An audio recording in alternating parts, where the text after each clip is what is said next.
Okay, so here's the cool part. We just added this check on every user when they try to go to the admin section. But we're getting an error, and the error is undefined method admin for user.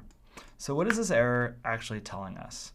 Well, it means that ActiveAdmin tried to call this function to check if the user is authorized. And the first thing it called was the user to make sure they existed.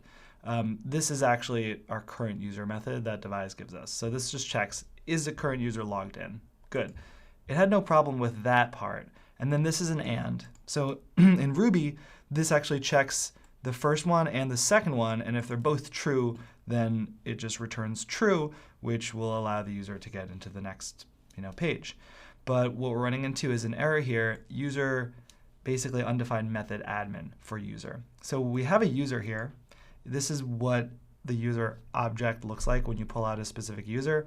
This part just kind of refers to like a point in memory on the computer, but it's just basically gibberish to me. But the fact that we have a user makes me at least know that the user is not blank or something like that by accident.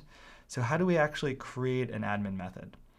Well, we've set up users so far using Devise, but what I'm going to show you now is how you can add to or expand on your things in your database. So here's a little trick I like to use. If you go into your DB, there's a file called schema, and schema will actually show you what your database currently looks like. I can see I have two tables here. This create table, I have ActiveAdmin comments, which came with ActiveAdmin, and I have users. And my users have email and encrypted password and all this stuff. What I want to do is I want to add what's called a Boolean value to my users. And a Boolean just basically means it can be either true or false. The thing about Booleans is that you can add, it'll automatically create this method with a question mark at the end, depending on what the actual column name is. We're going to call the Boolean admin. And then we can set it to true or false for any of our users. We want to make sure that it's false by default. So what I'm showing you now is basically how do you modify a table that you already created and you want to add something to. This is going to come in handy later when we do things like create tweets or we create pins or we create stories, and then we want to add things to them. It's essentially the same thing as if you imagine an Excel sheet, you want to create a new column on that Excel sheet. And that's what I'm going to show you how to do. So you can do that by opening up the command line and running a Rails generate command. But this time we're actually going to generate a migration. So a migration will create one of those migration files here. Before they got created when we created a model or when we did an installation like we set up Devise or ActiveAdmin, we're just going to be creating our own migration now. And we do this because we just want to change a table in our database. And whenever you do that through a migration. And I'm going to name this migration. The way that you name it in Rails actually allows it sometimes to know what exactly you want to do. You'll see the migration is kind of magical.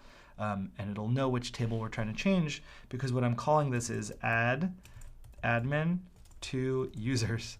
Now this is one of those cases where the capitalization matters, and it becomes hard to keep track in your head of when you generate something, if it's a controller or a model, do you capitalize it? Do you make it plural? Do you put it all lowercase? And this is just something that for the time being, I'd recommend just coming back to the videos where you remember I created a migration or a scaffold or a controller or a model, and just remember to follow the same syntax or look it up in the Rails documentation.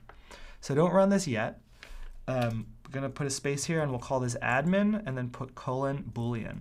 So this will actually let it know that what I want to add to my users is an admin column, and it's going to be of a Boolean type, which remember is just true or false. And it shows you it created a new migration, add admin to users.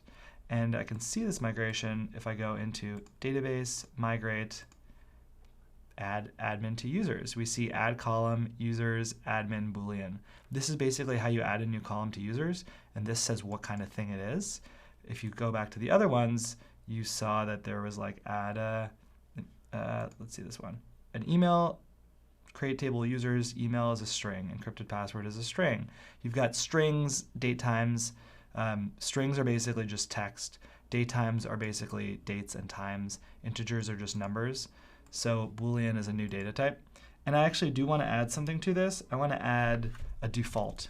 So I want to add the default and make it false. So this just makes sure that everyone who's already in our database, this is going to be set to false.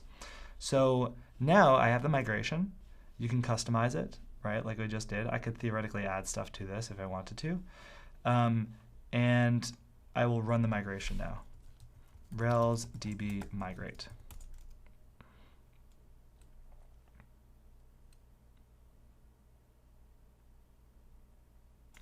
There we go. And we basically just added a new column to our users. I can confirm this by opening up my DB schema and going to users.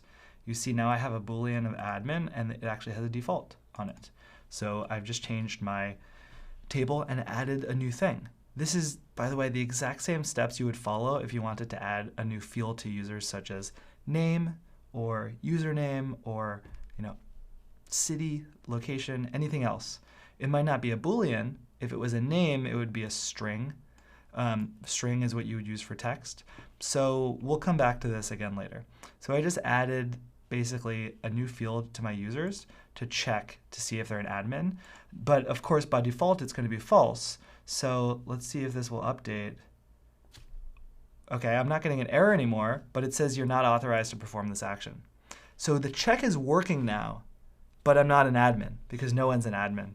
So how do I actually create my first admin user, or at least change my user so that I am marked as an admin so I can get in there? I'll show you in the next video.